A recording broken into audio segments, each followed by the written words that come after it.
Hey, good afternoon, class. So today we will be talking about the ventricular system of the brain. Okay, so brain is bathed in cerebrospinal fluid within the central nervous system, brain and spinal cord, and around the central nervous system, the subarachnoid space. So ventricular system is a pathway from the formation of cerebrospinal fluid and its circulation within the CNS and around the CNS. Okay? Central nervous system has cerebrospinal fluid within the central nervous system and around the central nervous system. And the ventricular system is the canal or the pathway for which this fluid circulates. Okay, so the ventricular system, it's 4 fluid-filled cavities lined by ependyma. Okay, so what lines the ventricular system? Ependyma. So they're ependymal-lined fluid-filled spaces. There are 4 of them. You have the lateral ventricles, the third ventricle, and the fourth ventricle. The lateral ventricles are actually the first and second ventricles, but nobody calls them that because they are parallel to each other. They are roughly the same size and shape, and they communicate with each other. So you have the lateral ventricles within each cerebral hemisphere, the third ventricle, and the fourth ventricle. This is a coronal section of the brain showing you the lateral ventricles. Here, you have the third ventricle in the center between the 2 thalami or the diencephalon, and then you have the fourth ventricle here, right approximately at the location of the pons and the medulla. Okay, first we will talk about the lateral ventricles. The lateral ventricles, it has a body, it has an anterior horn, posterior horn, and inferior horn. Anterior extension, posterior extension, and inferior extension. So the body located in the parietal lobe. Parietal lobe. The body is located within the parietal lobe. And then you have an anterior horn or anterior extension. What is in front of the parietal lobe? It's the frontal lobe. So it's fairly self-explanatory. And then you have a posterior extension or a posterior horn located in the occipital lobe. Okay, and lastly, you have an inferior horn or an inferior extension which is located in the temporal lobe. Okay, so they're roughly C-shaped. Okay, like this, C-shaped. Here, you can see it better. It's a very simple illustration of the lateral ventricle in green, located within the cerebral hemisphere. So we have here the body in the parietal lobe area.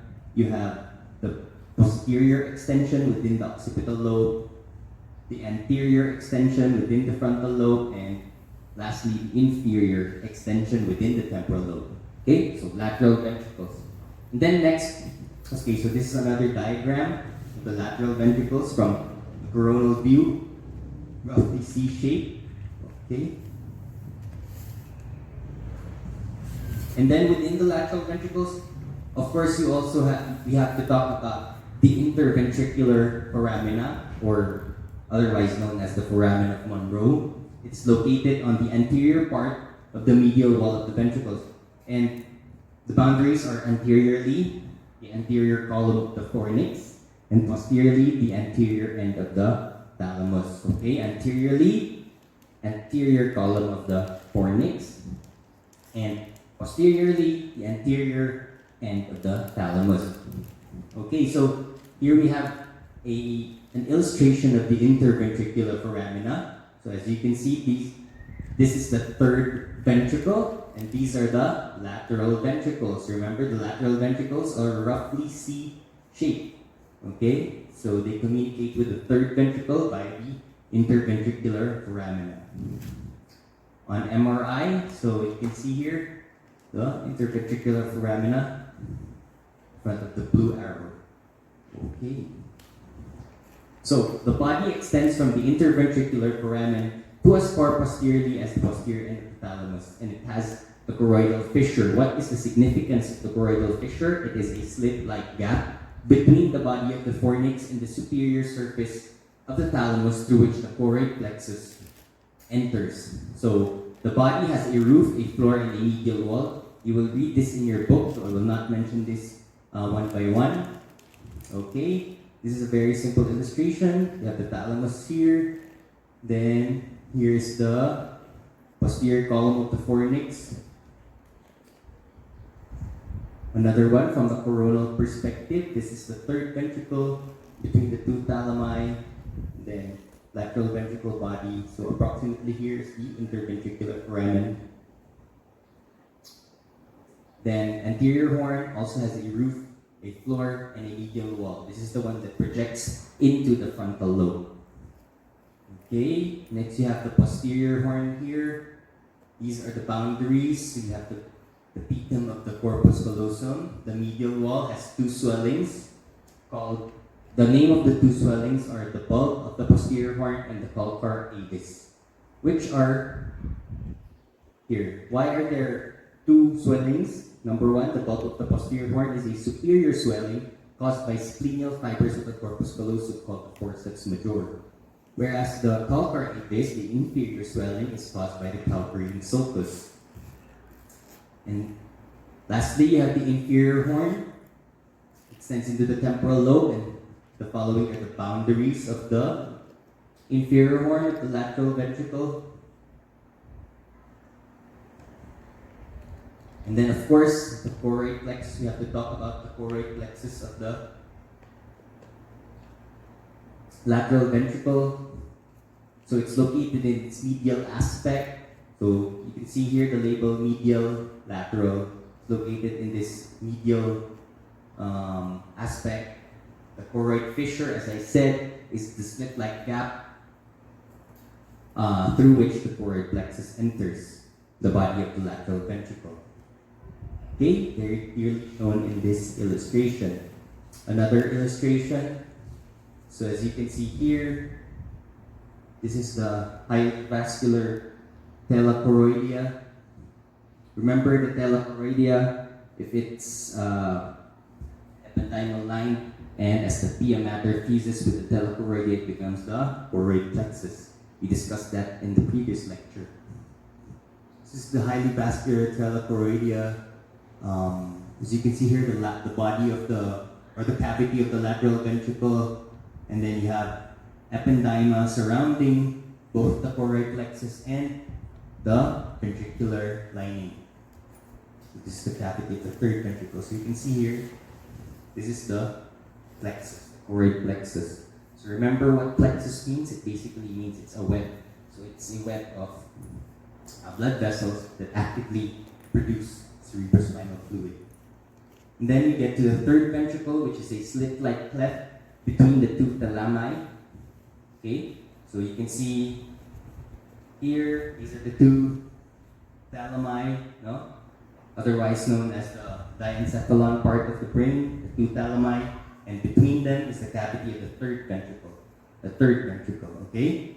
And then, as you can see here, the choroid plexus of the third ventricle and the choroid plexus of the lateral ventricles can be located in the choroid fissure.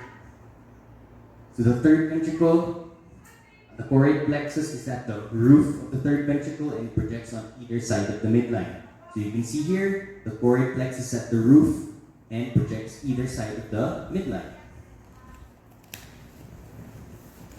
And then of course, the third ventricle, from the third ventricle, cerebrospinal fluid passes through the cerebral aqueduct. Cerebral aqueduct, otherwise known as the aqueduct of Sylvius, communicates with the fourth ventricle, and it connects third ventricle to the fourth ventricle via this aqueduct. So CSF flows from the third ventricle to fourth ventricle via the cerebral aqueduct. Okay? So it is a narrow tube that connects the third and fourth ventricles. Of course, like I said, everything within the ventricular system is lined by ependyma. It is surrounded by a layer of gray matter called the central gray.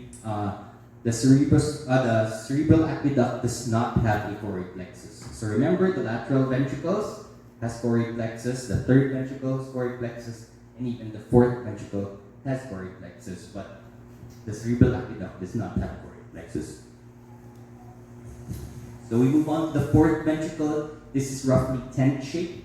So remember, the lateral ventricles are roughly C-shaped. third ventricle is a slit-like gap between the two thalami, and the fourth ventricle is actually tent-shaped, or other authors would describe it as rhomboid shape. It's located anterior to the cerebellum and posterior to the pons and superior half of the medulla. So, if I am the fourth ventricle, anterior to me are the pons and the medulla, and at my back is the cerebellum. It is continuous superiorly, like we said, with the cerebral aqueduct of the midbrain, and inferiorly, it is continuous with the central canal of the spinal cord.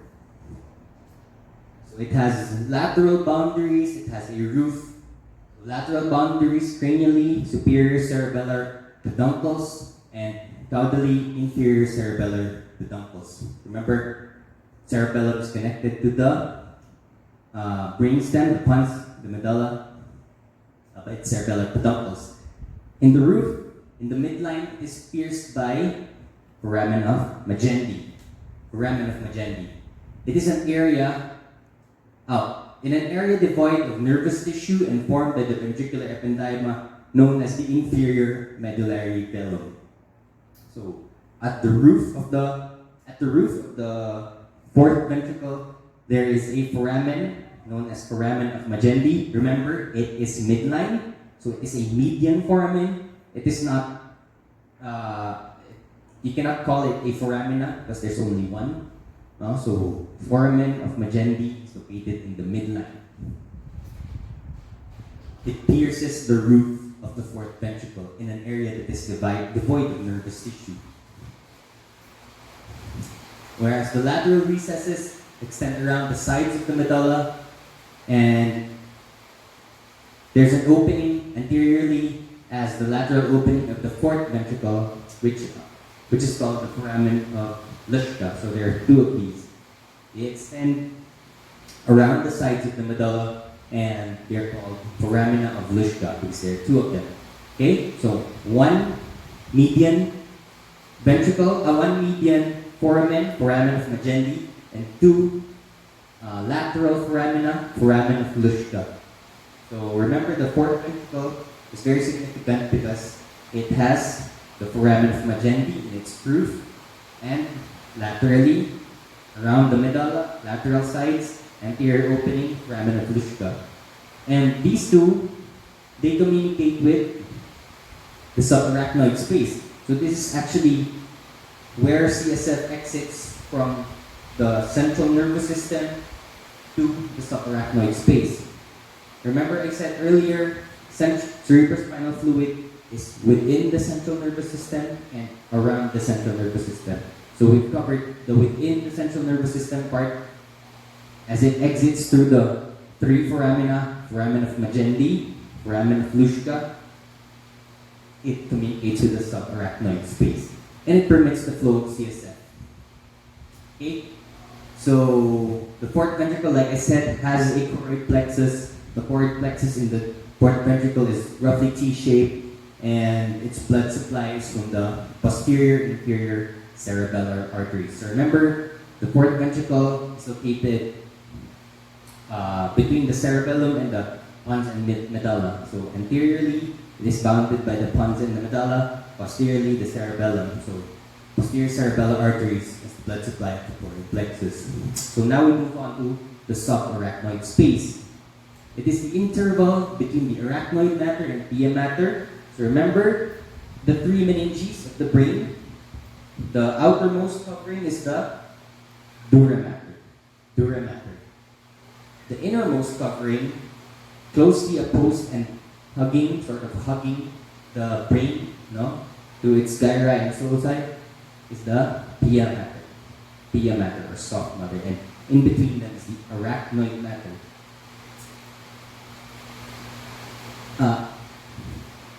On the inner side of the arachnoid matter, there is a space. It is called the subarachnoid space, and it is where CSF is contained.